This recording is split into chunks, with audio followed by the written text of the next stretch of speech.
দেখুন বন্ধুরা, বাহারি চিংড়ি রেসিপিটা কতটা লোভনীয় হয়েছে। খেতেও কিন্তু অসাধারণ টেস্ট হয়। যারা চিংড়ি মাছ কখনো খায় না তাদের যদি এইভাবে রান্না করে দেওয়া হয়, তারাও কিন্তু দুমুঠো ভাত বেশি খাবে এইভাবে রান্না করলে।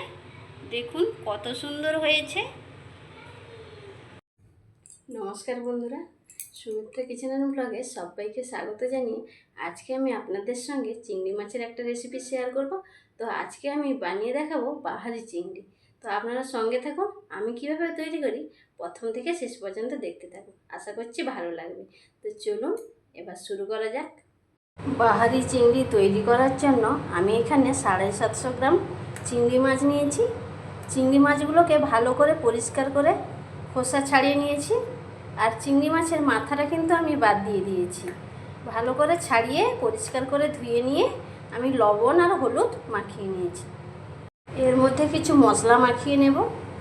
প্রথমে দিয়ে দেব নারকেল কুড়ানো। এখানে আমি একটা নারকেল কুড়িয়ে নিয়েছি, এটা দিয়ে দিচ্ছি। আর দেব এখানে পেঁয়াজ বাটা। পেঁয়াজ বাটা আমি একেবারে মিহি করে বাটিনি, পেঁয়াজটাকে ঠিক এইভাবে বেটে নিয়েছি। এবার পেঁয়াজ বাটাটা দিয়ে দিচ্ছি। মাঝারি সাইজের 3টা পেঁয়াজ আমি বেটে নিয়েছি। ভালো করে এবার মাখিয়ে নেব। এখানে আমার চিংড়ি মাছের পরিমাণ 750 গ্রাম রয়েছে। আপনারা আপনাদের পরিমাণ মতো চিংড়ি মাছটা নিয়ে নেবেন। তো নারকেল কুড়োটা অবশ্যই দিতে হবে। নারকেল কুড়োটা দিলে খেতে কিন্তু দুর্দান্ত টেস্ট হয়। যে সকল বন্ধুরা ভিডিওটা দেখা শুরু করেছেন প্লিজ একটা লাইক দিয়ে দেবেন এবং ভিডিওটা প্রথম থেকে শেষ পর্যন্ত দেখে সুন্দর একটা কমেন্ট করে যাবেন। আপনাদের একটা লাইক আর একটা কমেন্ট আমাকে নতুন নতুন ভিডিও তৈরি করার জন্য উৎসাহিত করে। নারকেল কোড়া আর পেঁয়াজ বাটা দিয়ে ভালো করে আমি ম্যারিনেট করে নিয়েছি। এভাবে আমি 10 মিনিট মতো রেখে দেবো রেস্টে। 10 মিনিট পরে ফিরে আসছি। 10 মিনিট পরে ফিরে এলাম। এখন এই ম্যারিনেট করা মাছগুলো আমি তেলে ভাজবো না, ডাইরেক্ট আমি মশলার সঙ্গে কষিয়ে নেব। আপনারা সঙ্গে থাকুন। কড়াই বসিয়ে দিয়েছি, কড়াইতে দিয়ে দিয়েছি সর্ষের তেল। তেলটা ভালোভাবে গরম হয়ে গিয়েছে। দিয়ে দেব রসুন বাটা। রসুন বাটা এখানে 1.5 চামচ মতো দিলাম। রসুনটা ভালো করে ভেজে নেব। রসুনটা ভাজা হয়ে গিয়েছে, দিয়ে দেব অল্প জল। এখানে বাটিতে একটা মশলা গুলে নিয়েছি। এতে রয়েছে লাল লঙ্কার গুঁড়ো 1.5 চামচ, কাশ্মীরি লঙ্কার গুঁড়ো রয়েছে 1 চামচ, হলুদ গুঁড়ো 1 চামচ, ধনে গুঁড়ো 1 চামচ। জল দিয়ে ভালোভাবে গুলে নিয়েছি। গুলে নেওয়া মশলাটা এখন দিয়ে দেব।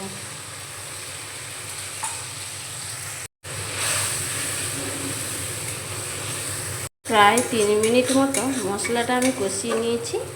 এবার দিয়ে দেব আদা বাটা। আদা বাটার পরিমাণও 1.5 চামচ রয়েছে। এবার আমি মশলাটাকে খুব ভালো করে কষিয়ে নেব। দেখুন মশলাটা আমার খুব সুন্দরভাবে কষানো হয়ে গিয়েছে। মশলা থেকে খুব সুন্দরভাবে তেল ছেড়ে দিয়েছে দেখুন। এবার আমি এই ম্যারিনেট করা চিংড়ি মাছটা দিয়ে দেব। ভালো করে কষিয়ে নেব।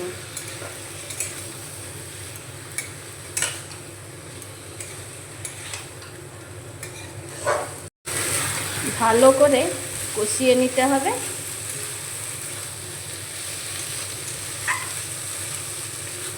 প্রায় 15 মিনিট সময় নিয়ে আমি খুব ভালো করে ম্যারিনেট করা চিংড়ি মাছটা কষিয়ে নিয়েছি। এবার দিয়ে দেব জল। পরিমাণ মতো জল দিয়ে দিয়েছি। এবার একটু নাড়াচাড়া করে মিশিয়ে নিচ্ছি। এবার দেখুন বন্ধুরা, বাটিতে এতটা মতো তেঁতুল নিয়েছি। এই তেঁতুলটা জল দিয়ে ভালো করে গুলে এর কাঁচটা বের করে নেব। তেঁতুলটা জল দিয়ে ভালো করে গুলে নিয়েছি। এবার এর খোসাটা ফেলে দেব। এইটা ফেলে দেব আমি। দেখুন বন্ধুরা, ফুটতে শুরু করেছে। এবার গুলে নেওয়া তেঁতুলের কাঁচটা আমি দিয়ে দেব। দিয়ে দিচ্ছি পরিমাণ মতো লবণ। ভালো করে মিশিয়ে নেব। আর আমি 5 মিনিট মতো ফুটিয়ে নেব। 5 মিনিট মতো ফুটিয়ে নিয়েছি। এবার দিয়ে দেব 1 চামচ ঘি, দিয়ে দেব 1 চামচ মতো গরম মশলা গুঁড়ো। ভালো করে মিশিয়ে নেব। বন্ধুরা, যারা কখনো কোনো দিন চিংড়ি মাছ খায়নি তাদের এই বাহারি চিংড়ি রেসিপিটা তৈরি করে দেবেন। 2 মুঠো ভাত বেশি খাবে, এতটাই টেস্টি এবং দুর্দান্ত হয় রেসিপিটা। তো অবশ্যই আপনারা একবার বাড়িতে ট্রাই করবেন। বাহারি চিংড়ি রেসিপি আমাদের একেবারে রেডি। আমি সার্ভ করে নিয়ে ফিরে আসছি। দেখুন বন্ধুরা, রেসিপিটা আমি একটা পাত্রের মধ্যে সার্ভ করে নিয়েছি। আজকের রেসিপি যদি ভালো লাগে লাইক, কমেন্ট, শেয়ার, সাবস্ক্রাইব করে পাশে থাকবেন। রেসিপিগুলো বন্ধুদের মধ্যে বেশি বেশি করে শেয়ার করবেন।